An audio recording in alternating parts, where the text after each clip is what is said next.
ना हारूंगा कभी, ये औरों से नहीं खुद से मैंने ये वादा किया है। सारे भाइयों को राम राम। ये कुछ भाई जो मुझे कल से और आज सुबह भी कॉल्स आए थे, उनकी फरमाइश पे मैं एक प्रकाश डालना चाहता हूँ अपने अनुभव का। जो कुछ भाइयों ने पूछा मेरे से कि सर टेक्निकल रेजिग्नेशन देके हम अपने डिपार्टमेंट से नई पोस्ट पर आए थे और एक लीन पीरियड का कन्फ्यूजन है भाइयों में। ये सारी चीज़ें मैं क्लियर करूँगा। उससे पहले मैं युवाओं को एक खुशखबरी देना चाहूँगा कि जल्द ही हरियाणा सरकार लगभग 7,500 के आसपास पोस्टों के ऊपर वेटिंग लिस्ट लगाने जा रही है। पर इससे पहले मैं फिर एक बार जगाना चाहूँगा आप सबको कि इस वेटिंग लिस्ट के लगने से पहले यस या नो के ऑप्शन के लिए आप लोग आवाज़ उठाएं। सारे यूट्यूबर्स जो इस मुद्दे से अनभिज्ञ थे, लेकिन अरे कम से कम भाइयों इस बात के लिए तो आवाज़ उठाओ। जिस प्रकार से अब भाई लोग कह रहे हैं कि कई बहुत सा एक बड़ा तबका, एक बड़ा ग्रुप डी की पोस्ट छोड़ के ग्रुप सी में आए थे, जो मैं सुन रहा हूँ। अब मैं आता हूँ अपने टॉपिक पे जो आज आप लोग चाह रहे थे मेरे से। सबसे पहले बात मैं ऑलरेडी कवर कर चुका हूँ। टेक्निकल रेजिग्नेशन उस बंदे के लिए लागू होता है जिसके 2 साल पूरे हो गए किसी पोस्ट पे, परमानेंट पोस्ट पे। उसके बाद में वो किसी नए डिपार्टमेंट में जाना चाहता है। अब वहाँ भी 2 चीज़ें आती हैं, डायरेक्ट रिक्रूटमेंट के थ्रू जा रहा है या डेपुटेशन पे जा रहा है।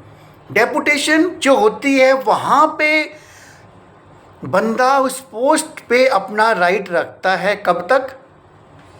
3 साल की deputation, further extendable more than 2 years, यानी 5 साल की डेपुटेशन के बाद में वो बंदा वापस आ सकता है।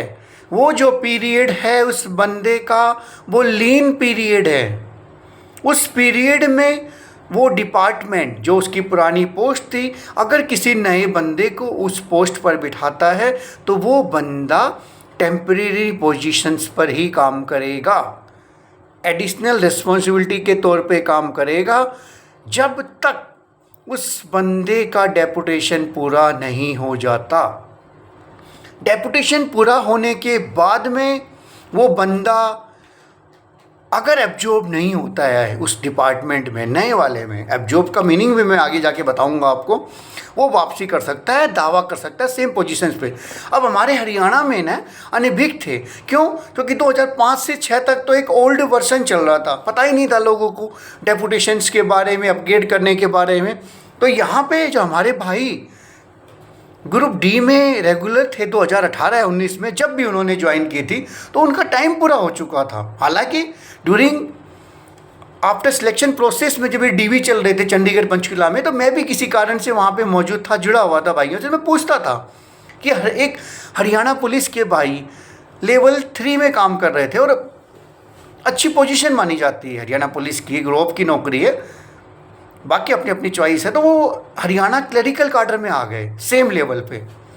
तो उस टाइम पे वो ट्रेनिंग पूरी कर चुके थे, बट उनके 2 साल के पीरियड नहीं हुए थे। लेकिन यहाँ पे अब मुझसे ऐसे बंदे जुड़ रहे हैं जिनके 2 साल पूरे हो गए थे, यानी उन्होंने एनओसी ली, प्रॉपर अप्लाई किया, डिपार्टमेंट को इंटीमेट किया, तो वो बंदे, उनका राइट बनता है वापस अपने डिपार्टमेंट को ज्वाइन करने का। यहाँ पे उनके लिए ज़रूरत है अपने प्रीवियस डिपार्टमेंट को, हायर अथॉरिटीज को रिटर्न एप्लीकेशन देना under intimation to lower authorities. Means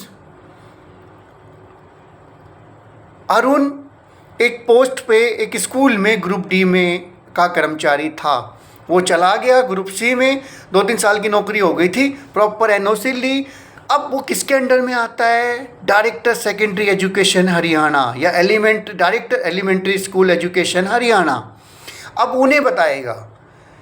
उसके बाद में लोअर अथॉरिटी कौन है? उनके रिपोर्टिंग ऑफिसर, वो किसी मिडिल स्कूल में थे या सीनियर सेकेंडरी में थे या सेकेंडरी स्कूल में थे, उन्हें इंटीमेट करेगा और उन्हें बताएगा। उसके कुछ टाइम के बाद में डिपार्टमेंट उन्हें डायरेक्ट करेगा।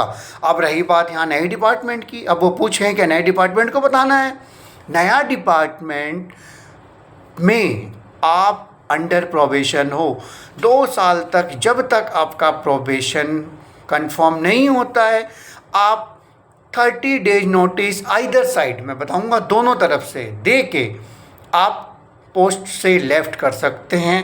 और एक चॉइस, एक ऑप्शन, अगर शॉर्ट नोटिस में जाना है, after paying the 1 month salary. तो यहाँ पे नए डिपार्टमेंट की तो बात ही नहीं है, यहाँ पे बात है आपकी जो पुरानी पोजीशंस पे आपका राइट बनता है। तो बिल्कुल हाँ, टेक्निकल रेजिग्नेशन पे आपका राइट है मेरे भाइयों, बिल्कुल है। और उसका प्रोसीजर मैं ऑलरेडी किसी भाई को पर्सनली बता चुका हूँ।